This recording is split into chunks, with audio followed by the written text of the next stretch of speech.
Welcome to St. Giles in the Word for June 22nd. We will read Revelation 18 and Nahum 3. As always, we are reading from the New International Version, and we begin today in the New Testament. After this, I saw another angel coming down from heaven. He had great authority, and the earth was illuminated by his splendor. With a mighty voice he shouted, "Fallen, fallen is Babylon the Great! She has become a dwelling for demons and a haunt for every impure spirit, a haunt for every unclean bird, a haunt for every unclean and detestable animal. For all the nations have drunk the maddening wine of her adulteries. The kings of the earth committed adultery with her, and the merchants of the earth grew rich from her excessive luxuries." Then I heard another voice from heaven say, "Come out of her, my people, so that you will not share in her sins, so that you will not receive any of her plagues. For her sins are piled up to heaven, and God has remembered her crimes. Give back to her as she has given. Pay her back double for what she has done. Pour her a double portion from her own cup. Give her as much torment and grief as the glory and luxury she gave herself.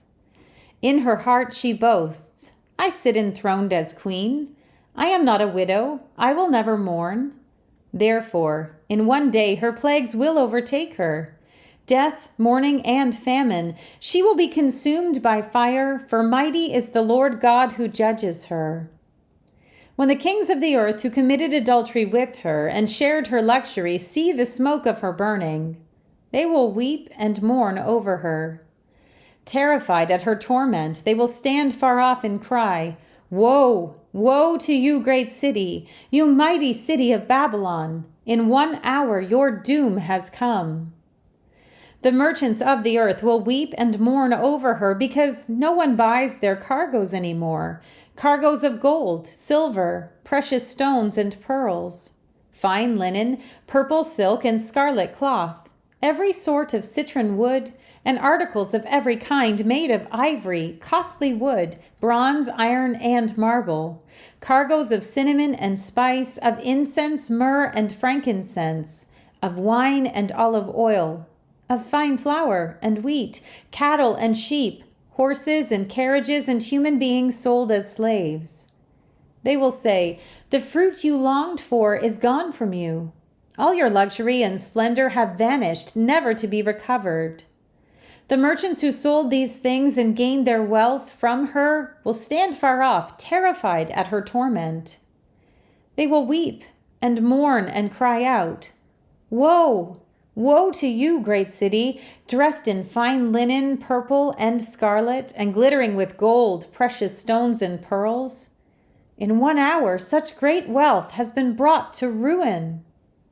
Every sea captain and all who travel by ship, the sailors and all who earn their living from the sea will stand far off. When they see the smoke of her burning, they will exclaim, 'Was there ever a city like this great city?' They will throw dust on their heads and with weeping and mourning cry out, 'Woe, woe to you, great city, where all who had ships on the sea became rich through her wealth.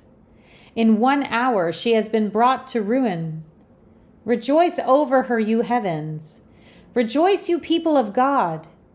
Rejoice, apostles and prophets, for God has judged her with the judgment she imposed on you.' Then a mighty angel picked up a boulder the size of a large millstone and threw it into the sea and said, 'With such violence the great city of Babylon will be thrown down, never to be found again. The music of harpists and musicians, pipers and trumpeters will never be heard in you again. No worker of any trade will ever be found in you again. The sound of a millstone will never be heard in you again. The light of a lamp will never shine in you again. The voice of bridegroom and bride will never be heard in you again. Your merchants were the world's important people. By your magic spell, all the nations were led astray. In her was found the blood of prophets and of God's holy people, of all who have been slaughtered on the earth." We turn now to the book of Nahum. Woe to the city of blood, full of lies, full of plunder, never without victims.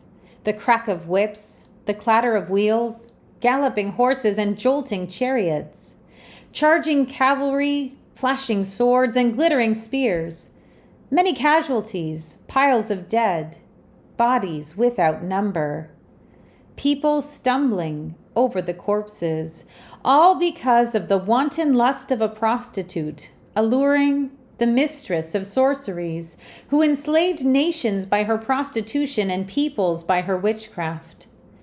I am against you, declares the Lord Almighty. I will lift your skirts over your face. I will show the nations your nakedness and the kingdoms your shame.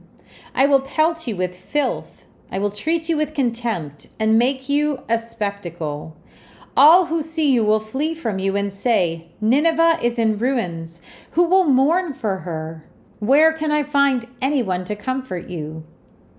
Are you better than Thebes, situated on the Nile with water around her? The river was her defense, the waters her wall. Cush and Egypt were her boundless strength. Put and Libya were among her allies, yet she was taken captive and went into exile.